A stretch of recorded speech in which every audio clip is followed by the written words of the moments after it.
Assalamualaikum warahmatullahi wabarakatuh. Waalaikumsalam.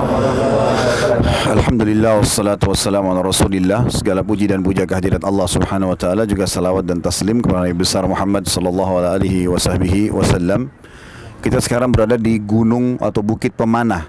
Disilakan dengan Bukit Pemanah karena Nabi sallallahu alaihi wasallam pada saat terjadi perang Uhud di tahun 3 Hijriah di hari Sabtu, pada saat orang-orang Quraisy berusaha untuk menyerang Madinah setelah mereka merasa terpukul dan tersakiti tahun 2 Hijriah, setahun sebelumnya dikalahkan di perang Badr. Dan di waktu itu pasukan muslimin 314 orang mengalahkan 1000 pasukan Quraisy, dan hampir seluruh tokoh-tokoh besar mereka meninggal terbunuh kecuali sebagian kecil. Yang sempat selamat Abu Sufyan karena tidak ikut berperang, dan memang tinggal dia sendiri yang dituakan, sisanya adalah anak-anak muda. Di tahun 3 Hijriah ini mereka masuk ke atau mendatangi kota Madinah. Tepatnya di depan kita ini, di depan saya, ini adalah arah kota Madinah. Di zaman dulu ini kota Madinah ini. Dan di sini dulu ada pintu gerbang. Ada pintu gerbang besar seperti benteng ya. Jadi lokasi kita sekarang ini di luar daripada pintu gerbang.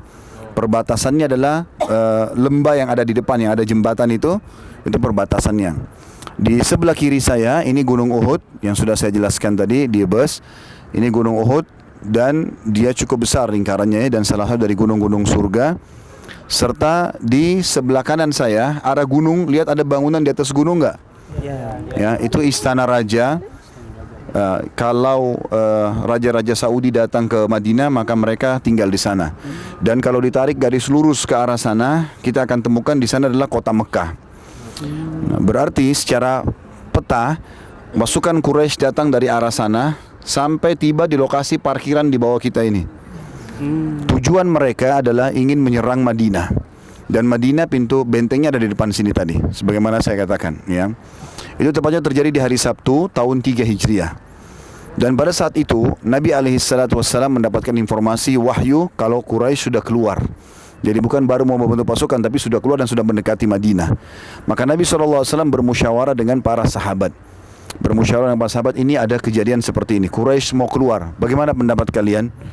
Ada di antara sahabat yang mengatakan, ya Rasulullah, kita keluar saja lawan ya, terutama yang mau keluar melawan ini, yang belum sempat ikut di perang Badar. Mereka mendapatkan informasi di perang Badar turun para malaikat membantu kaum muslimin.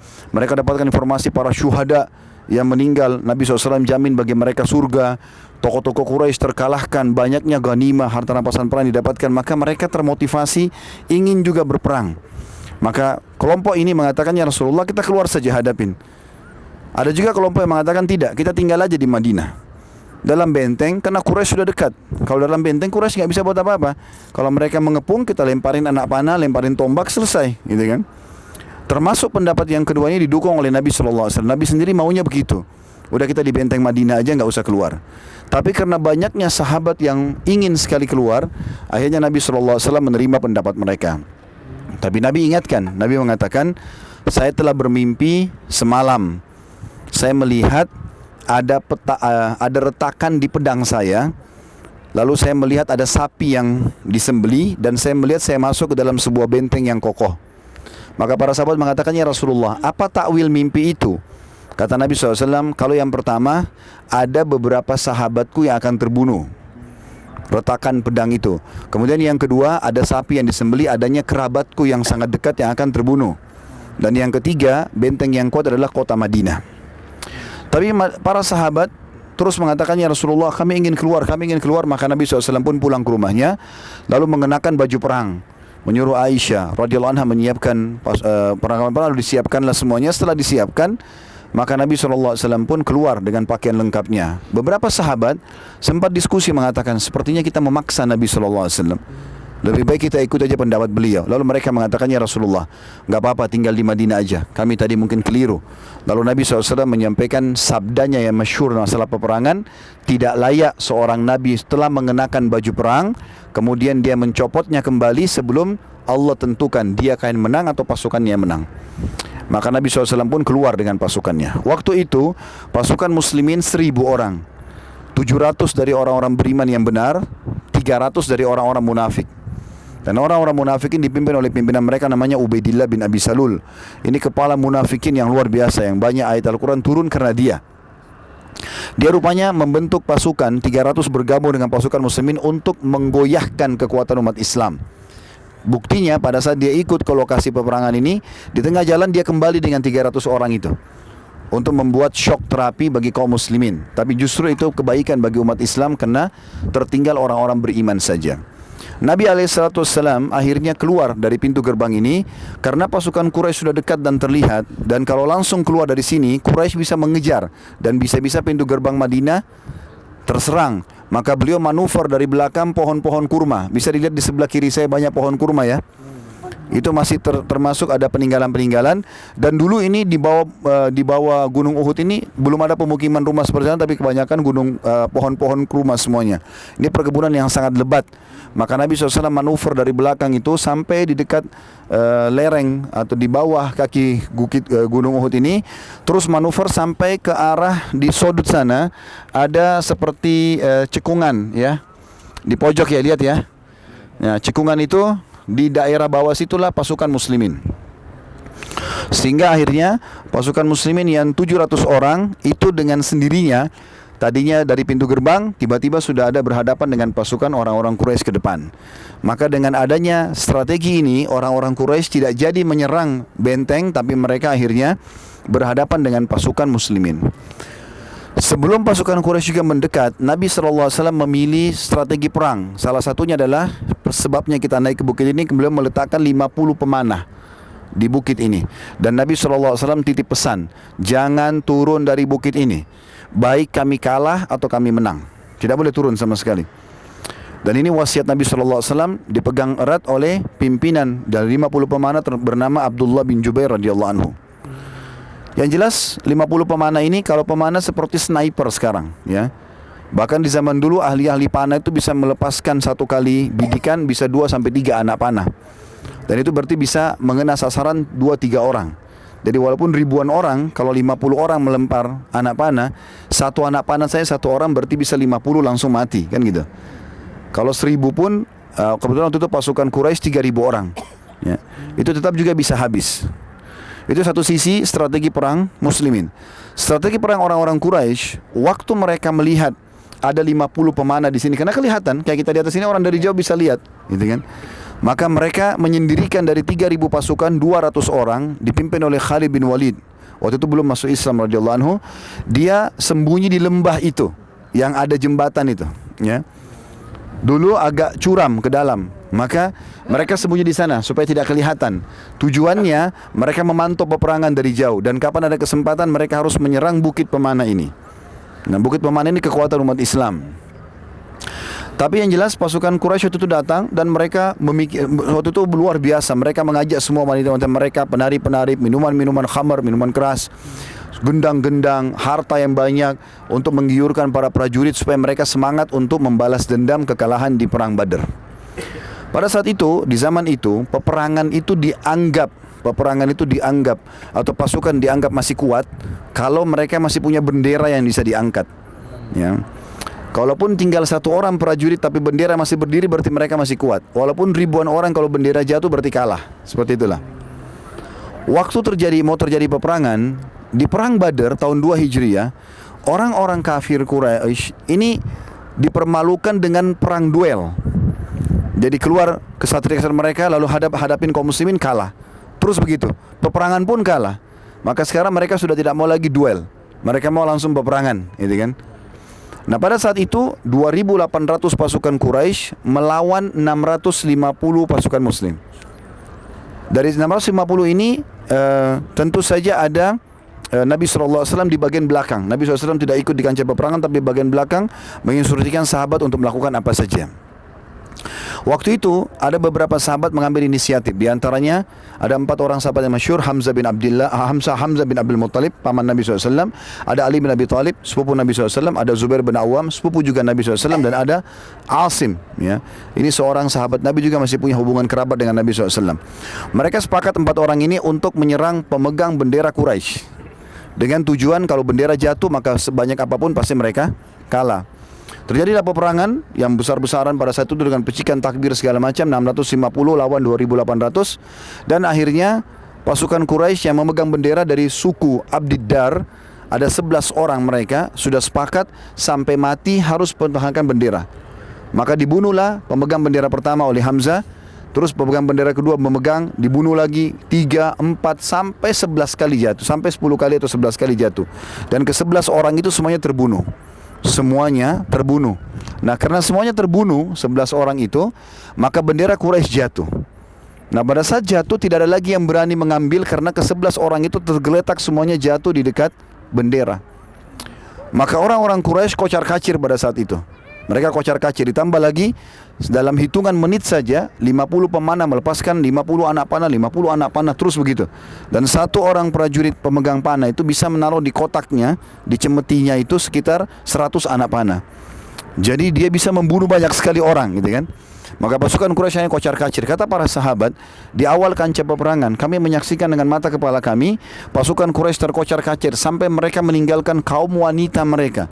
Biasanya orang-orang Arab itu sangat menghormati kaum wanita. Mereka tidak akan mungkin meninggalkan sampai mereka mati semuanya. Tapi ini saking kocar-kacirnya sampai para wanita mereka pun tertinggal dan tidak bisa melarikan diri lagi, dan seluruh harta ditinggalkan. Maka muslimin, ada yang 650 orang pasukan ini, sebagian besar itu pergi menyerang, mengejar untuk menjadikan mereka tawanan perang. Ya, sekitar 40-50 orang sibuk mengumpulkan harta rampasan perang, pedang, perisai, segala macam. Dan ini hukumnya dalam agama, dikumpulkan, kemudian nanti panglima perang yang akan membaginya. 1/5-nya dikembalikan kepada pemerintah, kalau kita sekarang zaman dulu kepada Allah dan Rasulnya. Kemudian 4/5-nya dibagi kepada para mujahidin. Jadi tidak boleh orang mengambilnya, karena mengambil harta rampasan perang tanpa izin panglima perang ini berarti pencurian dan pengkhianatan. Ada seseorang pernah mati, terbunuh, kena panah. Kemudian orang-orang mengatakan di medan perang dia masuk surga. Kata Nabi SAW, tidak, dia di neraka. Karena di kantongnya ada sapu tangan yang pernah dia ambil belum dibagi dalam harta rampasan perang. Jadi nggak boleh diambil sama sekali. Ringkas cerita adalah pada saat itu rupanya yang 50 pemanah di sini ada 43 orang tergoda untuk ikut mengumpulkan harta rampasan perang. Mereka diingatkan oleh imam mereka Abdullah bin Jubair al-Anhu mengatakan jangan turun. Rasulullah SAW ingatkan kita, menang atau kalah jangan turun, kecuali ada instruksi dari Nabi SAW. Mereka bantah, kan tidak ada lagi musuh, sudah lari, nggak ada, nggak kelihatan, seperti ini kosong lompong, nggak ada lagi musuh. Bendera sudah jatuh, korban mereka banyak, maka kita turun bantu. Akhirnya mereka membangkang, 43 orang turun semua, sisa 7 orang. Yang terjadi, pasukan 200 Quraisy di lembah ini adalah yang Khalid bin Walid melihat keadaan itu, maka mereka manuver dari bawah naik ke bukit ini, dibunuhlah yang 7 orang itu. Terbunuhlah sahabat yang 7 orang ini. Jadi kekuatan muslimin di sini mati. Nah, 200 penunggang kuda. Kuda ini zaman dulu ya kuat sekali, sama dengan kita sekarang tank. Jadi kuda-kuda yang dipakai berperang bukan kuda yang biasa dipakai dipelihara biasa. Kuda ini dilatih menendang, nyeruduk dengan kepalanya, menggigit, bisa menyerang, gitu kan. Bahkan kadang-kadang ada kuda yang ditaruh di bagian kepalanya kulit diikat, dan itu ada seperti tombak yang bisa menusuk musuh. Jadi sangat kuat, gitu kan, kuda-kuda ini. 200 penunggang kuda ini sama dengan 200 tank. Maka mereka manuver dari belakang setelah bunuh 7 orang sini, lalu mereka kembali menyerang 40 orang juga yang menyumpulkan harta rampasan perang, lalu kembali mendirikan bendera Quraisy. Yang terjadi adalah dari 2000 pasukan yang lari, mereka lihat dari jauh bendera berdiri, dan mereka tahu masih ada 200 orang pasukannya, maka yang 2800 itu kembali. Ada beberapa jadi korban, tapi masih 2000 lebih sekian itu kembali akhirnya. Nah, terjadilah kekacauan di tengah-tengah pasukan muslimin. 650 itu banyak sekali korbannya. Ya, terkorban kurang lebih 60-70 orang dari sahabat terbunuh semuanya pada saat itu. Dan pada saat itu di antara korban adalah Hamzah bin Abdul Muttalib, paman Nabi SAW. Karena beliau sibuk mengejar 2800 itu, maka pada saat pasukan itu kembali, maka mereka takut, khawatir jangan sampai Nabi SAW terserang, mereka pun terpukul mundur. Terjadilah pada saat itu peperangan, tapi dari dua sisi. Umat Islam diserang dari depan dengan 2000 lebih, dari belakang 200 lebih, gitu kan. Nah, dari 200 ini juga ada beberapa orang di antara mereka itu yang sengaja mencari lokasi Nabi SAW. Di antaranya dikenal Ibnu Qami'ah. Jadi perlu saya rentet lagi historinya. Ada satu orang di Madinah, waktu Nabi SAW mau hijrah ke Madinah, itu bernama Abu Amir Al-Fasiq, disilakan dengan Al-Fasiq. Fasik ini orang yang buruk. Dia rupanya hampir dinobatkan menjadi raja Madinah sebelum hijrah Nabi SAW. Waktu Nabi SAW hijrah, orang-orang Madinah nggak ada yang mau milih dia jadi raja karena dia masih kafir. Dan mereka tahu Nabi SAW adalah raja sekaligus Nabi kan. Dia sakit hati, dia pergi ke negeri Syam, lalu dia atur strategi sama teman dia namanya Ubaidillah bin Abi Salul, kepala munafikin Madinah, untuk mengatur tipu daya, mengacaukan umat Islam, ya kan itu. Dia dari jauh. Nah, di antara yang dia lakukan adalah dia menggali lubang-lubang banyak di tempat yang Nabi SAW bertahan itu. Jadi hampir di sekitar seluruh pohon kurma ini dibuat lubang-lubang lalu ditutup dengan pelapa-pelapa kurma. Tujuannya supaya Nabi jatuh ke dalam atau pasukan muslimin jatuh. Dan betul jebakannya terjadi. Waktu itu Nabi SAW sempat terjatuh ke dalam, karena waktu terpukul mundur. Kemudian Ibnu Qami'ah datang dan memukul pedangnya dengan keras ke pundak kanan dan kiri Nabi SAW. Yang kata Nabi SAW, aku merasakan sakitnya sampai sebulan. Kemudian dia menghantamkan lagi pedangnya, sempat pelipis Nabi SAW berdarah, dan gigi beliau SAW yang mulia juga pecah, ya. Tapi ada beberapa sahabat yang sempat kembali. Yang paling masyhur sahabat yang punya peran besar adalah Talha bin Ubaidillah radhiyallahu anhu. Ini salah satu dari 10 sahabat yang dijamin masuk surga. Talha bin Ubaidillah. Kata Abu Bakar, sungguh Uhud adalah harinya Talha. Karena Talha bin Ubaidillah datang, waktu itu kebetulan dia sendirian, dia lihat Nabi SAW jatuh, maka dia menyerang Ibnu Qami'ah. Kemudian dia menyerang semuanya yang berusaha menyerang Nabi SAW, sampai badannya semua penuh dengan anak panah. Dari dada sampai punggungnya semua dipenuhi, ya, anak panah. Dan waktu dia sudah merasa letih sekali, maka dia berusaha mengangkat Nabi SAW keluar, lalu dia lindungi dengan badannya. Dia mengatakan, ya Rasulullah, tidak akan pernah ada yang menyakiti anda selama saya hidup. Maka kebetulan di pipi Nabi SAW waktu dihantam pedang oleh Ibnu Qami'ah, sempat ujung topi besi itu menusuk di pipi beliau dan ada pecahannya. Maka Talha pun menarik dengan giginya sehingga gigi Talha tanggal, jadi jatuh giginya. Dan kata para sahabat, kami melihat Talha sangat tampan sebelum Uhud, dan kami melihat Allah berikan ketampanan ekstra setelah Uhud, walaupun setelah giginya jatuh gitu kan. Artinya Allah SWT berikan dia kelebihan. Yang jelas waktu itu Talha bin Ubaidillah sampai pingsan. Datanglah beberapa sahabat, diantaranya Ali bin Abi Thalib dan sahabat Nabi yang lain, berkumpul semuanya. Lalu bendera muslimin diangkat, diberdirikan. Kemudian mereka mundur bersama Nabi SAW menuju ke Gunung Uhud. Dan Nabi SAW suruh sahabat naik ke Gunung Uhud. Nah, waktu itu, waktu sahabat lagi naik ke Gunung Uhud, maka orang-orang Quraisy melihat tinggal jenazah sahabat saja di sini. Maka mereka melakukan mutilasi, ya. Di antaranya Hamzah. Yang Hamzah radhiyallahu anhu sempat dibelah dadanya, dipotong hidungnya, dicoret-coret badannya, ya. Karena rupanya ada dua orang yang sangat dendam dengan Hamzah. Yang pertama Hindun, ya, yang kedua itu subhanallah saya lupa namanya, satu orang lagi. Yang jelas ini Hindun yang sangat besar pengaruhnya, karena dia melihat ayahnya, pamannya dan kakaknya terbunuh di Badr itu di tangan Hamzah, ya. Maka dia pun merasa dendam. Dia meminta kepada Wahsy, salah satu budak kulit hitam, mengatakan, Wahsy, kalau kau membunuh Hamzah, saya akan berikan kamu emas begini dan begitu. Maka Wahsy pun juga dibilang sama majikannya, kalau kau berhasil membunuh Hamzah, maka saya akan membebaskan kamu. Maka Wahsy pun akhirnya membunuh Hamzah. Kata Wahsy, nanti Wahsy ini masuk Islam radhiyallahu anhu. Setelah itu, ya, dia mengatakan, saya waktu itu masuk ke kancah peperangan bukan ingin ikut perang, tapi ingin bebas dari keterbudakan. Maka saya cuma target Hamzah, dan dari jauh saya melempar tombak tersebut sampai kena ulu hatinya dan tembus ke belakang. Tapi saking kuatnya Hamzah ini radhiyallahu anhu sangat kuat secara fisik. Beliau tinggi besar, dan cirinya kalau beliau berburu dengan singa. Beliau berburu singa. Dan beliau pikul singa dengan tangan kirinya atau tangan kanannya di pundaknya, ya. Jadi saking kekarnya. Makanya kata Wahsy, waktu dia sudah kena tombak pun Hamzah tetap mengejarku, gitu kan. Dan aku yakin aku akan dibunuh di tangannya, padahal tombak itu melekat di ulu hatinya, tembus ke belakang.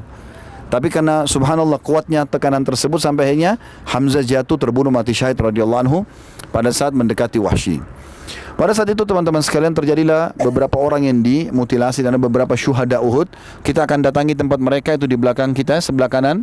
Kalau lihat kotak, kalau yang teman-teman di sana tidak kelihatan, nanti kita turun ke bawah sebentar, ada kotak dibuat oleh kerajaan Saudi. Tentu tidak ditentukan di mana titik kuburannya, karena sahabat berserakan di situ. Syuhada Uhud semuanya ditaruh di situ. Dan subhanallah seperti yang Nabi SAW sampaikan, kalau syuhada tidak akan dimakan jasadnya oleh tanah. Pernah terjadi di zaman Muawiyah radhiyallahu anhu, kurang lebih 50 tahun setelah kejadian perang Uhud.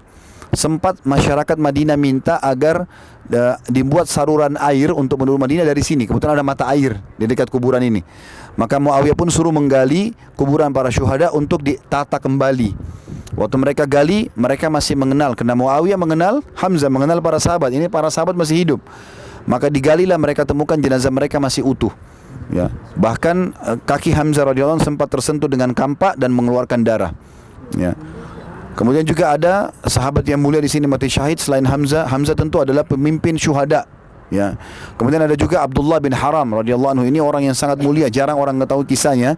Tapi dia sudah bertekad dan minta sama Allah di malam sebelum terjadi Uhud, ya Allah jangan kau kembalikan saya kecuali dalam keadaan syahid. Maka dia pun terbunuh, orang pertama terbunuh di perang ini, dia dengan iparnya namanya Amr bin Jamuh. Dua-duanya terbunuh mati syahid. Dan kata Nabi SAW kepada anaknya Abdullah Ibn Haram, yaitu Jabir bin Abdullah radhiyallahu anhu, mengatakan, hai Jabir, dia sedih ayahnya meninggal. Kata Nabi SAW, jangan kau sedih. Apakah kau tahu apa yang terjadi dengan ayahmu? Kata Jabir, tidak ya Rasulullah. Kata Nabi SAW, semua orang diajak bicara oleh Allah yang mati syahid di belakang hijab kecuali ayahmu. Dan Allah pun berkata kepadamu, mintalah wahai hambaku. Maka ayahmu mengatakan, aku tidak tahu harus minta apa lagi ya Allah setelah engkau memberikan aku karunia ini semua. Maksudnya masuk surga tanpa hisab. Orang syuhada tahu sudah apa yang dia dapatkan. Tidak lagi fitnah kubur, bisa selamatkan 70 keluarganya, masuk surga bersama dia, dan banyak keutamaan yang lain.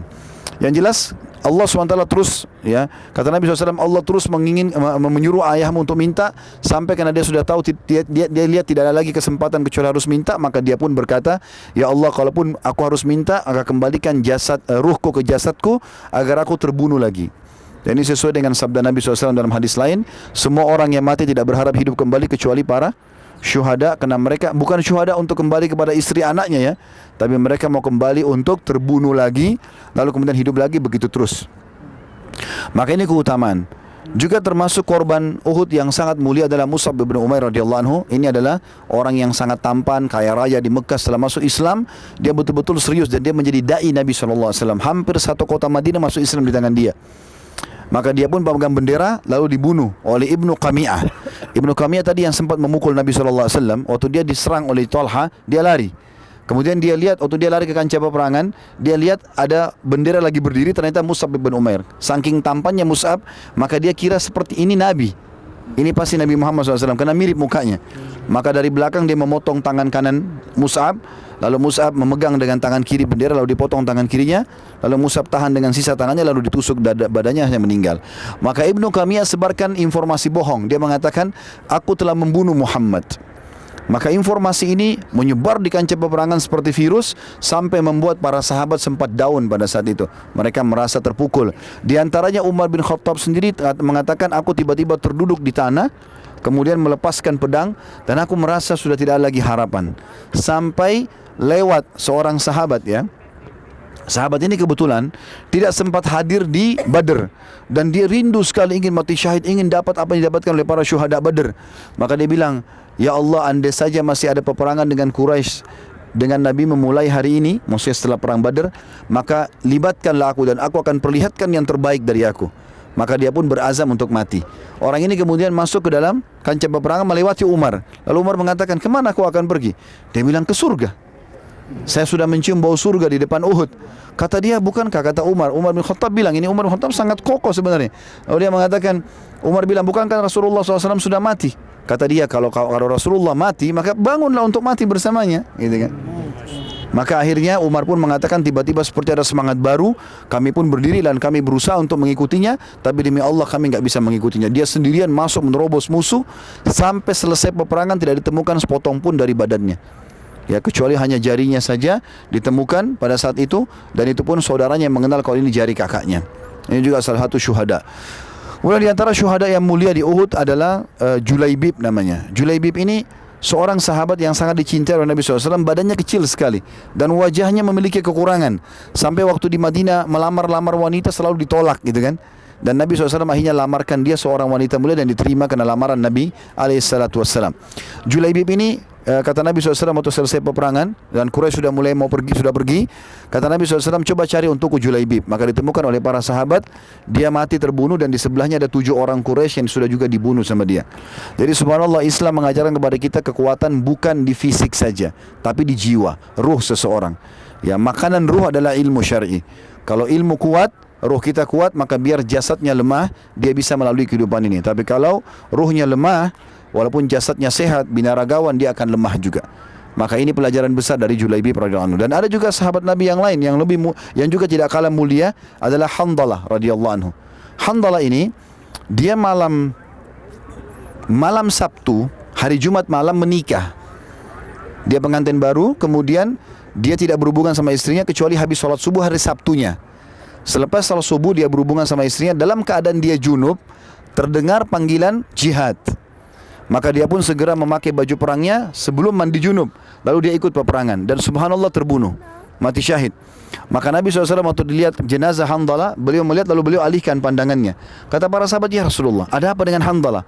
Mereka khawatir jangan sampai Handalah tidak mati syahid. Kata Nabi SAW, tidak. Saya telah melihat istrinya dari bidadari menjemputnya. Jadi Allah SWT kirimkan pendamai dari bidadari surga untuk menjemput para syuhada. Ya. Dan sekian orang yang subhanallah mati syahid dalam kondisi mulia semuanya pada saat itu. Dan Nabi SAW waktu kumpul jenazahnya, Nabi SAW mengatakan sesungguhnya ya syuhada ini semua sedang bicara sama Tuhan kalian Allah. Tuhan kalian Allah, dan mereka mengatakan, ya Allah, kami ingin Engkau kembalikan ruh kami ke jasad, lalu kami kembali lagi ke dunia agar kami bisa terbunuh lagi. Kata Allah SWT, sudah menjadi hukumku, tidak akan pernah bisa itu terjadi. Lalu kata mereka, kalau begitu sampaikan kepada teman-teman kami yang belum sempat mati ikut perang, maka mereka jangan takut. Maka turunlah firman Allah Subhanahu wa taala, a'udzubillahi minasyaitonir rajim wa la tahsabanna alladziina qutilu fi sabilillahi amwat bal ahyaa'un 'inda rabbihim yurzaqun. Janganlah kalian mengira orang yang terbunuh di jalan Allah itu mati, tapi mereka hidup di sisi Tuhan mereka dan mereka diberikan rezeki. Farihina bima atahumullah min fadli, dan mereka sangat gembira terhadap apa yang Allah karuniakan kepada mereka. Wa yastabshiruna billadziina lam yahqu bihim, dan mereka menyampaikan berita gembira kepada orang-orang yang belum menyusul mereka. Allah khaufun 'alaihim wa lahum yahzanun, dan jangan mereka sedih juga jangan mereka takut. Maka ayat ini memberikan berita gembira kalau mereka sedang hidup di sana. Dan Nabi SAW mengatakan, aku diperlihatkan Hamzah sedang bertelekan di dipan-dipannya di surga. Di dipan-dipannya di surga. Yang jelas itu proses terjadi peperangan tadi ya. Kemudian orang-orang Quraisy setelah mutilasi, mereka mengejar muslimin di gunung tersebut. Lalu mereka mengatakan, Abu Sufyan bilang, ya, apakah Muhammad masih ada? Nabi SAW bilang, jangan ada yang jawab. Lalu mereka, Abu Sufyan mengatakan, apakah Abu Bakar masih ada? Nabi SAW bilang, jangan jawab. Apakah Umar masih ada? Nabi SAW bilang, jangan jawab. Maka Abu Sufyan mengatakan, kalau 3 orang ini sudah tidak ada, maka habislah kalian. Akhirnya Nabi SAW, Umar tidak sabar, Umar mengatakan, Muhammad masih ada, Abu Bakar masih ada, aku pun masih ada. Maka dengan kalimat ini, kata Abu Sufyan, aku kenal engkau hai Umar, dan aku lebih percaya kamu daripada Ibnu Qami'ah yang tadi sebarin gosip kalau Nabi SAW terbunuh, gitu kan. Maka akhirnya dia mengatakan, sungguh Tuhan-Tuhan kami telah menang. Maksudnya patung-patung itu. Lalu kata Nabi SAW, jawab hai Umar. Kata dia, saya jawab apa ya Rasulullah? Kata Nabi SAW, jawab bahwasanya Tuhan kami hidup dan Tuhan kalian patung, gitu kan, benda mati. Lalu syuhada kami di surga, kematian orang-orang mati kalian akan di sana, ya. Orang-orang yang mati kalian itu akan masuk ke dalam neraka. Yang jelas Abu Sufyan mengatakan, sehari buat kami dan sehari buat kalian. Kalian menang di Badar, kami menang di sini. Ya, dan ada mutilasi terjadi tapi bukan perintah saya. Jadi jangan salahin saya. Lalu kemudian orang-orang Quraisy pun pulang. Waktu mereka pulang, dikumpulkanlah para syuhada. Nabi SAW sempat nangis terisak-isak melihat pamannya Hamzah radhiyallahu anhu, dan beliau mengatakan bahwa ini adalah pimpinan para syuhada di surga. Setelah itu tentu Nabi SAW pulang ke Madinah. Waktu pulang ke Madinah, subhanallah, masuk di Madinah itu hari Sabtu malam, malam Ahad ya, karena tadi kan perang di Sabtu pagi. Waktu itu hampir semua sahabat yang 630 luka parah, termasuk Nabi SAW. Tidak ada satupun prajurit di Uhud kecuali luka, dan minimal punya 2 atau 3 sabetan pedang. Kita tahu kalau kena silet saja sudah sakit, ini sabetan pedang, jadi luar biasa sakit. Sampai ada 2 anak muda dari kepala sampai kaki luka semua, gitu kan. Umurnya 15 dan 16 tahun. Waktu itu habis sholat subuh, Nabi SAW terima wahyu, harus semua yang ikut perang kemarin kembali lagi menyerang Quraisy, dan tidak boleh orang baru. Tidak boleh orang baru. Dan ini ujian yang sangat luar biasa bagi para prajurit pada saat itu. Tidak boleh bukan pasukan baru, tapi mereka yang luka, mereka yang harus berkumpul. Maka sahabat berkumpul, ada yang ditempel kepalanya dengan daun-daun, ada yang di dadahnya, ada yang di punggungnya, ada yang dipikul, ya. Tidak boleh orang baru, harus mereka semua. Dan yang unik adalah 2 orang anak muda tadi. Adik kakak lagi tidur di ranjang, tidak bisa bangun lagi. Kemudian mereka mendengar seruan, kata utusan Nabi SAW, semua yang kemarin ikut perang, tidak boleh orang baru, harus berkumpul di pintu gerbang Madinah menyerang Quraisy kembali. Maka si kakak bilang sama adiknya, ini 16 sama 15 tahun, dari kepala sampai kaki luka semua. Maka kakak mengatakan, bagaimana kita bisa mendengar seruan Nabi SAW dan kita tetap saja di sini? Kata adiknya, bagaimana kita berdiri? Luka semuanya. Kata kakaknya, saya seret kamu beberapa langkah dan kamu seret saya beberapa langkah. Maka mereka saling seret menyeret dalam umur 15-16 tahun untuk berkumpul dengan pasukan muslimin. Waktu mereka melihat itu, maka para sahabat terbakar kembali semangatnya melihat semangat 2 anak muda ini. Maka mereka pun pergi menuju ke wilayah namanya Hamrat Asad. 630 orang itu semuanya berkumpul kemudian menuju ke Hamrat Asad. Orang-orang Quraisy kaget waktu mendengar berita tersebut. Mereka mencari informasi dari kepala munafik Ubaidillah bin Abi Salul di Madinah. Ini pasukan baru atau pasukan lama? Kata Ubaidillah, tidak ada satupun pasukan baru, ini pasukan lama semua. Subhanallah, gara-gara itu orang-orang Quraisy takut, karena mereka anggap orang-orang ini pasti penuh dengan dendam dan mereka akan kalah. Maka mereka pun pulang ke Mekah. Lalu Nabi SAW sempat tinggal di Hamrat Asad 3 hari untuk menunjukkan muslimin punya kekuatan. Dan Allah sebutkan ini dalam Al-Quran, kalau itu adalah kekuatan yang Allah SWT berikan. Dari gara-gara ini para sahabat besar lagi semangatnya, walaupun mereka luka, kalau ternyata mereka menang. Dan di Jazirah Arab tersebar kalau muslimin yang memenangkan peperangan, ya. Itu kurang lebih gambaran tentang masalah perang Uhud ini. Dan sampai sini saja karena sudah azan maghrib. Kita akan turun ke syuhada insyaAllah. Kemudian kita ucapkan salam di sana, lalu kita naik bus langsung karena kita mau sholat di Kuba saja, ya. Kita akan jamak takhir di Kuba untuk mengejar pahala keutamaan dapat umrah itu. Baik, begitu saja. Subhanakallahumma bihamdika asyhadu an la ilaha illa anta astaghfiruka wa atubu ilaik. Wassalamualaikum warahmatullahi wabarakatuh.